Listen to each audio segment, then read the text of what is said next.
Kita akan mulai dari satu prinsip dalam hidup yang harus Bapak Ibu pahami. Apa di antaranya? Ciri kehidupan dunia ini adalah al-makanul musibah, tempat masalah, tempat ujian, tempat musibah. Selama kita hidup di dunia, selama itulah kita akan diuji. Berarti kalau kita tidak ingin punya masalah, tidak ingin dapat ujian, jawabannya adalah jangan hidup. Jelas tidak? Karena selama hidup pasti akan ada masalah, ada ujian. Karena itu ciri manusia yang hidup. Berarti kalau hari ini kita masih diuji, masih dapat masalah, berarti kita masih hidup. Quran surat Al-Baqarah ayat 155. Silahkan dibuka. Yang hari ini bawa mushaf, bawa handphone yang ada Quran, silahkan dibuka. Surat apa? Al-Baqarah ayat 155. Yang di rumah juga boleh. Sambil ngaji, sambil belajar, silahkan dibuka. Surat Al-Baqarah, surat kedua, ayat 155. A'udzubillahi minasyaitonirrajim. Bismillahirrahmanirrahim. Walanabluwannakum, dan pasti kami, kata Allah, akan menguji kamu sekalian. Ada ayatnya ya? Walanabluwannakum, dan pasti. Di sana ada lamnya lam taukid. Dalam ilmu nahwu lam taukid itu lam kepastian gitu. Jadi kalau kita terjemahkan, dan pasti kami, kata Allah, akan menguji kamu sekalian. Siapa kamu sekalian itu? Kum, manusia. Jadi setiap manusia akan diuji. Baik dia beriman, tidak beriman. Baik dia laki-laki ataupun perempuan. Tinggalnya di kota ataupun di desa. Dalam keadaan lapang maupun sempit. Kaya ataupun miskin. Semua kum akan diuji. Kata siapa ini? Kata siapa? Kata Allah. Dan kami pasti akan menguji kamu sekalian. Bisyai'in, dengan sesuatu yang sedikit. Dengan sesuatu yang sedikit. Berarti ujian hidup itu banyak atau sedikit? Banyak atau sedikit? Sedikit. Yang seringkali nganggap banyak siapa? Allah atau kita? Kita. Kata Allah, ujian itu sedikit. Yang banyak apa? Nikmat. Kadang-kadang itu suka ketukar. Kalau ngitung nikmat sedikit, kalau ngitung ujian banyak. Betul tidak? Kalau ngomongin masalah seakan-akan paling banyak masalahnya. Ya kan? Ada orang tuh kalau udah ngomongin masalah seakan-akan dia paling bermasalah. Ustaz, saya mah begini, ngeluh terus. Udah kalau ngeluh, dari ujung ke ujung diceritain. Betul apa enggak? Di sini ada yang begitu apakah enggak? Yang mana orangnya tuh? Jadi ujian itu memang akan dihadirkan, tapi jumlahnya sedikit. Bisyai'in, dengan sedikit saja. Tapi sedikit di sana akan terus menerus, maksudnya begitu. Jadi selama hidup akan terus menerus diuji. Hanya bagaimana cara kita menangkap ujian itu. Apa di antara ujian yang akan dihadirkan? Satu, minal khauf, manusia akan diuji dengan hati yang takut, khawatir, gelisah, resah, galau. Apa ujian pertama? Hati takut. Takut apa Ahilman? Takut aja. Coba Bapak Ibu, hari ini ada nggak yang ditakutkan? Takut apa? Takut apa? Ya takut dah. Ya, Ibu punya suami ganteng, takut nggak Bu? Ibu punya suami kayak Ahilman, takut nggak? Bukan berarti saya ganteng ya, ini mah kira-kira aja gitu. Ibu punya suami kayak saya, takut nggak Bu? Takut apa? Tuh kan, takut kawin lagi katanya. Padahal belum tentu, doakan saja. Padahal belum tentu. Takut diambil orang, ya kan? Punya suami pas-pasan, takut nggak? Takut apa? Takut malu-maluin di bawah kondangan. Takut. Ya? Anak jauh takut ngangenin. Anak dekat takut. Dulu waktu kerja pengen resign, pengen mulai usaha, ya kan? Habis mau mulai usaha takut apa? Takut rugi, takut bangkrut, takut. Manusia. Ini nih yang belum pada nikah. Mau nikah apa gak? Ada calonnya. Nah itu masalah kita kan ya. Coba nih Ahilman tanya, ini yang mau nikah, kira-kira pas mau nikah takut gak? Takut apa? Kan? Nanti takut gak bisa ngasih makan sama anak orang, iya gak? Iya. Takut gak bisa ngebahagiain, takut gitu. Ujian pertama, manusia boleh jadi ketemu dengan rasa takut. Hari ini kita takut terkena COVID-19, ya. Maka protokol kesehatan dipastikan dijaga dengan baik. Kemudian yang kedua, manusia akan diuji dengan wal ju'i dan kelaparan. Urusan apa? Urusan perut. Sampai ada bahasa besok mau makan apa, kan gitu ya. Karena takut urusan apa? Urusan perut. Sehingga tidak sedikit orang yang sikut kiri sikut kanan, ya kan? Ngambil harta orang lain, nipu orang, nauzubillah, korupsi dan segala macamnya. Karena apa? Urusan apa? Urusan perut. Kelaparan. Maka Bapak Ibu apa? Maka Bapak Ibu hari ini kalau kita dilebihkan rezekinya, ayo banyak kasih makan sama orang. Boleh jadi ada saudara kita, sahabat kita, teman kita yang hari ini kesulitan untuk makan. Maka ayo, ini harus jadi garda terdepan ini. Kalau bisa Masjid Al-Ijtihad ini jadi garda terdepan. Mungkin setiap sore kita bisa buka lapak di depan untuk bagi-bagi nasi bungkus gitu ya. Nasi kotak itu akan lebih luar biasa. Karena boleh jadi ada yang sedang diuji dengan kelaparan saat ini. Yang ketiga, manusia akan diuji dengan wa naqsin minal amwal, kekurangan dalam urusan harta. Kekurangan harta. Ya kan?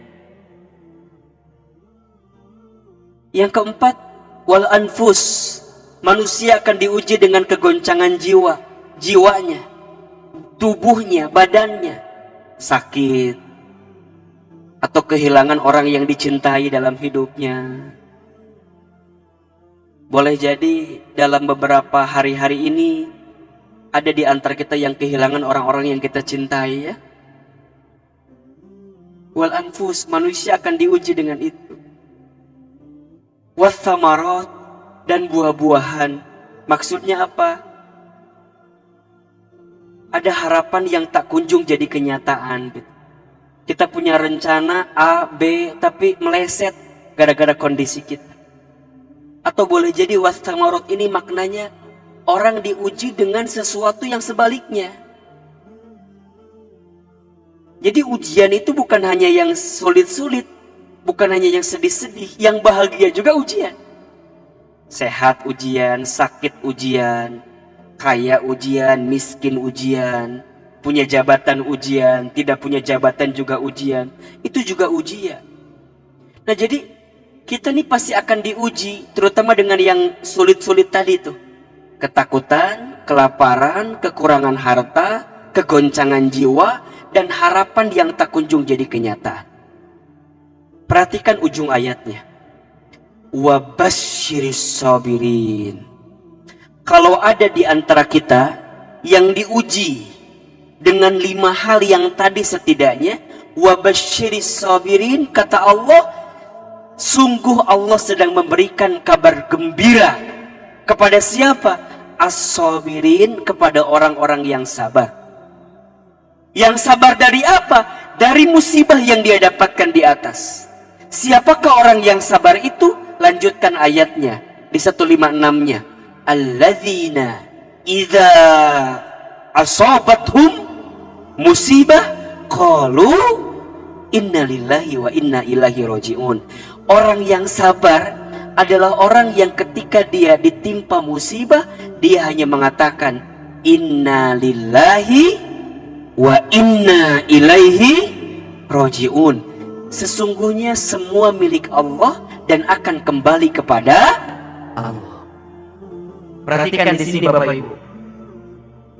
Setidaknya dari 2 ayat ini ada 3 sikap yang perlu kita hadirkan ketika kita diuji, agar ujian yang terasa berat tadi akan ringan dalam kehidupan kita.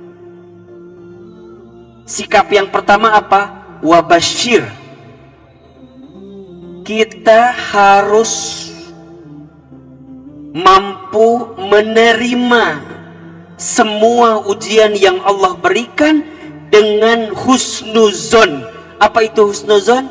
Prasangka baik kepada Allah. Gimana caranya prasangka baik? Lihatlah semua ujian itu sebagai pesan cinta, kasih sayangnya Allah kepada kita. Ini yang pertama. Kita kan masih aja ya, ada orang yang mohon maaf gitu ya. Mudah-mudahan kita tidak termasuk orang-orang yang seperti ini gitu. Menghukumi apa yang kita dapatkan dalam ujian ini sebagai sesuatu yang boleh jadi mungkin azab bagi kita dan segala macam. Kalau selama kita masih beriman, selama kita masih taat, selama kita masih berbuat kebaikan, insya Allah ujian ini adalah cara Allah mengangkat derajat kita. Catatannya apa? Masih beriman. Catatannya apa? Masih beramal soleh. Catatannya apa? Masih beramal baik. Maka semua ujian itu adalah cara Allah meningkatkan derajat kita. Kenapa Ahilman? Apa sih kabar bahagia dari ujian itu? 1, Bu, Pak, kalau manusia diuji, berarti dia diakui sebagai orang yang beriman. Surat Al-Ankabut ayat 2. Apa kata Allah? Yang artinya, apakah engkau mengira, apakah engkau sudah berani mengatakan beriman kepada Allah sedangkan engkau tidak diuji? Berarti ujian itu adalah ciri dan tanda orang beriman. Makin dia diuji, maka makin diuji imannya. Dan orang yang makin kuat imannya, makin berat ujian. Para nabi, para rasul, orang-orang soleh, berat gak ujiannya? Berat. Maka saat kita diuji, kabar bahagianya apa? Diakui sebagai orang beriman. Mau tidak kita diakui sebagai orang beriman? Mau. Yang kedua, dijanjikan surga. Allahu Akbar. dijanjikan surga. Orang yang diuji dalam hidupnya, kemudian dia sabar, maka semakin dekat potensi surga untuk dirinya. Bukankah ketika nanti masuk surga, di setiap pintu surga ada malaikat yang menyambut kita dengan panggilan Salamun alaikum bima sabartum. Ar-Ra'd ayat 24. Selamat untuk kamu sekalian yang apa? Yang sabar. Kenapa dia sabar? Karena dia diuji. Berarti kalau dia diuji, dia sabar, dia makin dekat dengan apa? Surga. Yang hadir di sini mau masuk surga atau tidak? Mau atau tidak? Maka catat kalimat ini. Orang yang diuji dalam hidupnya, kemudian dia terima ujian itu dengan baik, dia berlapang dada, dia husnuzon, maka ringan hisabnya ketika nanti berjumpa dengan Allah. Kenapa? Karena ujiannya sudah didahulukan saat dia di dunia. Tergantung sikap kitanya. Yang ketiga, orang yang mendapatkan ujian tiada lain sedang diampuni dosa-dosanya, dihapuskan dosa-dosanya. Hadis riwayat muttafaqun alaih, Rasulullah SAW pernah bersabda, tidaklah rasa sakit yang diderita, gelisah yang dirasakan, duka cita yang didapatkan, musibah yang dia peroleh, kemudian dia bisa terima itu semua, kecuali saat itu Allah ampuni dosa-dosanya. Maka ini pesan kabar bahagia, kabar gembira bagi kita yang sedang sakit. Terima sakit itu. Tentu kita nggak mau sakit, tapi kemudian kita harus sakit. Yang sedang sulit, yang sedang berduka, yang sedang bersedih, terima. Boleh jadi di dalamnya ada ampunan dosa dari Allah Subhanahu wa Ta'ala. Keempat, disiapkan kebaikan. Hadis riwayat Bukhari, Rasulullah SAW menyampaikan, man yuridillahu bihi khairan yusiba minhu. Barang siapa yang diinginkan oleh Allah kebaikan dalam hidupnya, maka yusiba minhu, Allah akan berikan musibah kepada dirinya. Tiada ujian yang dihadirkan kecuali setelah ini ada kebaikan yang sedang disiapkan. Iya, Bu, Pak, bedanya ujian dalam hidup dengan ujian di sekolah itu beda tipis. Kalau di sekolah, pelajaran dulu baru ujian. Kalau dalam hidup, ujian dulu baru kemudian pelajaran. Nah sekarang pertanyaannya, punten. Kita semua yang sedang diuji, mau tidak dapat 4 hal yang tadi? Mau tidak? Diakui orang beriman, mau atau tidak? Dijanjikan surga, mau atau tidak? Diampuni dosa, mau atau tidak? Diberikan kebaikan, mau atau tidak? Kalau mau, kita semua hari ini punya potensi, punya kesempatan. Apalagi jika kita hari ini sedang diuji, berarti kita punya kesempatan untuk bisa mendapatkan itu, Ahilman. Yes, bagaimana caranya? Caranya adalah tergantung sikap kita terhadap ujian itu. Karena mohon maaf, yang membuat seseorang tidak lulus ujian itu bukan karena soal, tapi karena jawaban.